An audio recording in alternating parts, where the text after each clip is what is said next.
barely recognizable. So the next article comes from me, and this actually matches perfectly the topic of today. We did not talk about this previously, but I found this article on Ars Technica about how thousands are scammed by AI voices mimicking loved ones in emergencies. AI voice-generated software can convincingly mimic a person's voice with just a few seconds of audio input. And scammers are using this AI-generated voices to prey on vulnerable people, often the elderly, and scam them out of thousands of dollars. Imposters are already scamming with these AI-generated voices in the United States for, I think, the second highest losses for those who were targeted in 2022. And it is very challenging for authorities to crack down these cases because they can run this from anywhere in the world. And it's very hard to trace these calls and identify these scammers and somehow retrieve these funds. And so the only way is actually to raise awareness of scams relying on AI voice simulators, so that people can be very curious and very careful whenever someone calls them and asks for money. And of course, some companies who are releasing these AI products without fully knowing the risks involved, and so the courts and regulators are releasing these AI guidelines for a couple of years now, telling these companies to try to do more good than harm. But as we all know, this is not really effective, telling companies to try to do better. And all of these guidelines are just guidelines.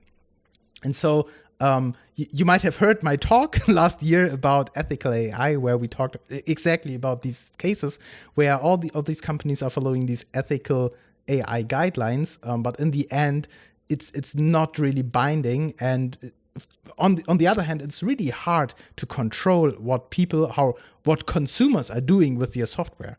And so it's probably true that the only way to protect ourselves against these things is to educate people, the elderly, and of course, like the young people, of these dangers. And it's not only deepfake faces that we have to challenge, but also deepfake voices, where I would imagine that it's even easier to produce than like a full face. But if we combine those two articles into one topic, then this means in the future we will very soon be at the point where we have a video call with someone with a deepfake real-time voice and a real-time deepfake face, and you talk directly to Tom Cruise with Tom Cruise voice and Tom Cruise face, right? And so this will be really, really hard to distinguish. And then I don't know if there will be like a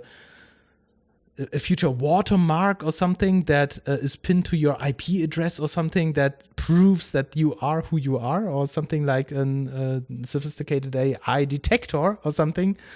Because it really sounds like that we enter this age where voice and video can be faked in real time in such a good quality that we have to assume it will be misused at any point of time. Yeah. And so this is really, really interesting. And I was especially scared about this number. I was not aware that this is actually the second highest damage in terms of fraud in the United States, where people are already using deepfake voices. In the past, these scams where people are sending like text messages or something, tricking someone believing that a different person is on the other hand, and this is very cheap because they do not have to do anything. They just say, I lost my phone, this is my new number, I don't know, your son or something. Yeah, and the rest is just make-believe. But in this case, they are literally calling and saying, Mom, I need money. And this is maybe actually the voice of the son. Yeah, and I mean, in the end, it's also probably not just the voice, as we learned from your article. It's not just the face, as we saw in the other one. If then also tone of voice comes into play, it's, like what makes you as the real Tarek then unique, that people who talk to you, see you in a video call, whatever, really know, okay, this is Tarek and this is not a scam. It's just getting harder and harder. Yeah. So yeah, that's really...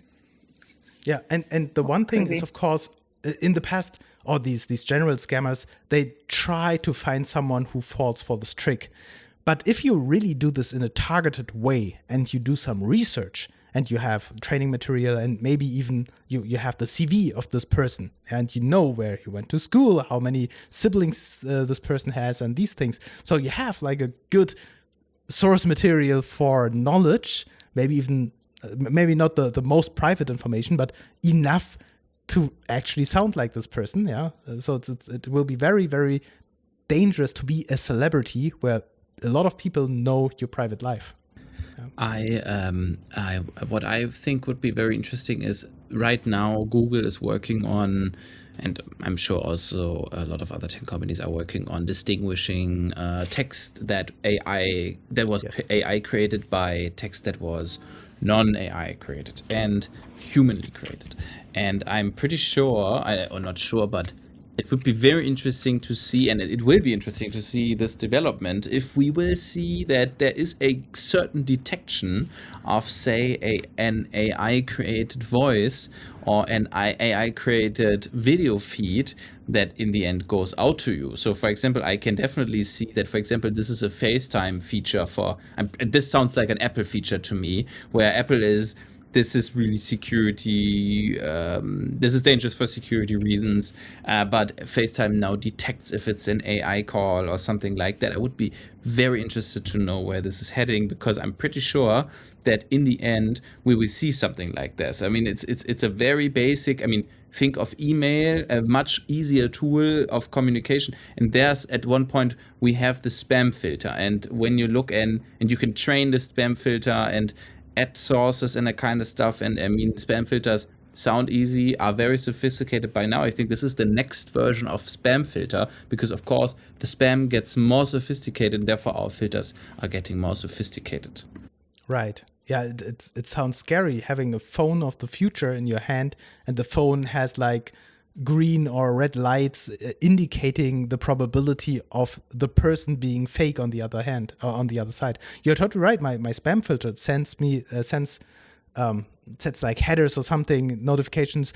Careful, we believe this might be spam. This is directly written into the email, and I could imagine they could do this. They will do this as well in Teams calls or something. Then like an indicator. Carefully, this could be a scam call or something. Or maybe not a scam call, but I'm pretty sure, for example, that when a Teams call, a whatever digital call detects that the source is not a direct camera, but maybe the video source is a simulated camera in a system, right? And this comes through the SSL connection between the two the points of contact, or the points of contact in general, not only two. Then I think we see that we will see that this will be a new, I don't know, red light on our display. Yeah. Indicating whatever in that moment, I don't know. Exactly. And I'm pretty sure that they will do this thing with pattern recognition, for example, if you regularly receive calls, video calls, but they are all from the same city based on the IP address. And then suddenly you get a call from Russia, let's say Russia, from the IP ranges of Russia. This would already raised like a attention flag, right? And if then also there's a virtual camera included, those are all indicators that something is wrong in here. And it might actually be that I call from Russia because I am on vacation or something. Then this might the other person might ignore this, but yeah, probably it's exactly with like as we do it with intrusion detection systems or spam filters today.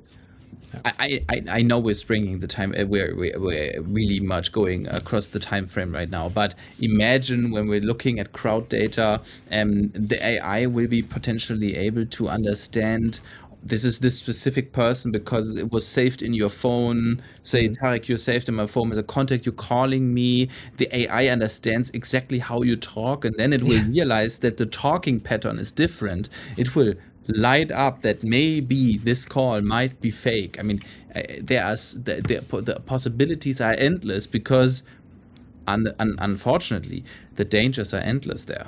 Yeah, right now.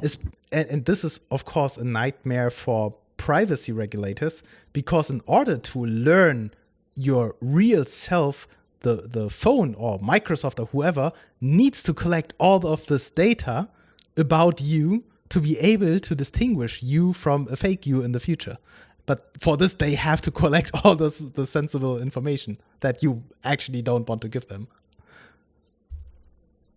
But I think that we are maybe not in danger there that much, because when you look at how Apple, for example, implemented eye tracking or implemented the finger sensor analysis, that all happened via machine learning on the phone. So I'm not saying it is the same, because of course you need to, obviously if you change your Apple ID, your device, for example, transfer your Apple ID, doesn't mean that all of these learnings have to be renewed. That doesn't make sense. But I think that there are solutions for this, even though, all that to the side, it will be a nightmare for privacy regulations. Right.